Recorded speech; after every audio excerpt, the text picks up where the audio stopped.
In this particular video, we will look into brief description of kingdom Plantae as well as kingdom Animalia. Now, talking about the characteristics of this particular kingdom Plantae, the members are multicellular. These have eukaryotic cells.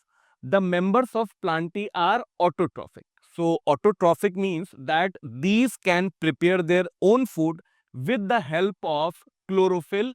So, chlorophyll will be present in this case, and the organelles in which chlorophyll is present will be chloroplast. Now, there will be certain exceptions in this autotrophic condition. So, there are some plants which are partially heterotrophic. The two examples are, first are the insectivorous plants and second is the parasites. The common examples of insectivorous plants are bladderwort, Venus flytrap and pitcher plant.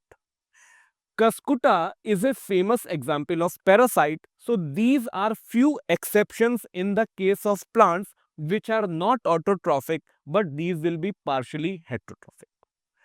Talking about the cell wall of kingdom Plantae, the cell wall will be made mainly of cellulose. We can divide kingdom Plantae into different groups starting from algae. After algae, it will be bryophytes, then it will be pteridophytes. After pteridophytes, it will be gymnosperms, and finally, it will be flowering plants or the angiosperms. After this, coming to a very important point present in the case of kingdom Plantae, that is alternation of generation. Alternation of generation is that there are two phases which are present in the life cycle, and these two phases will alternate. So the first phase is called as sporophytic phase.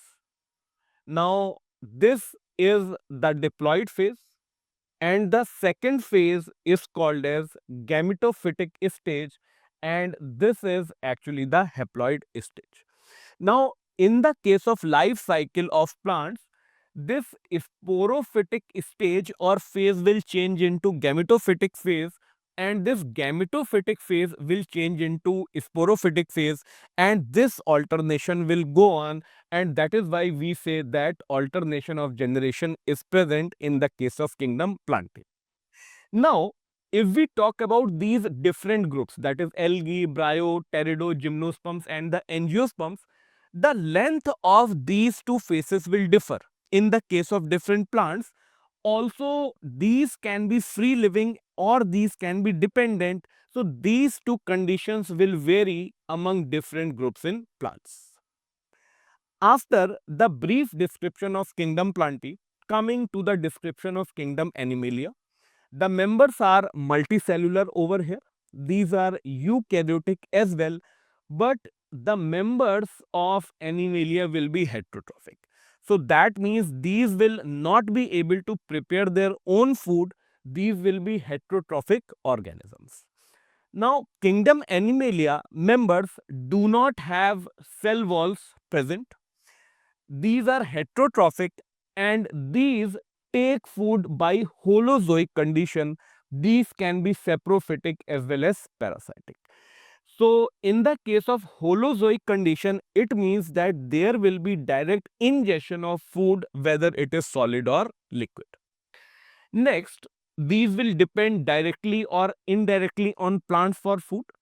There will be digestion of food which will be happening in internal cavity, as well as there will be storage of food reserves as glycogen or fat.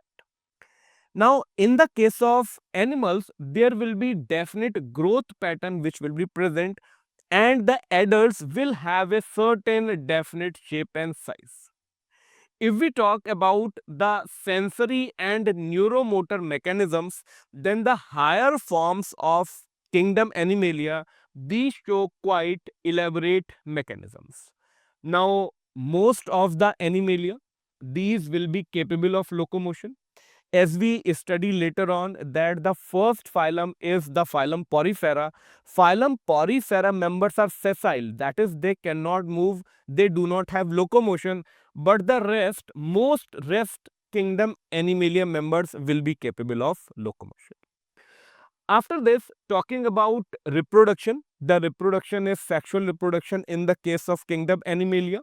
There will be a copulation of male and female, and there will be definite embryological development, and that is how kingdom Animalia members are present.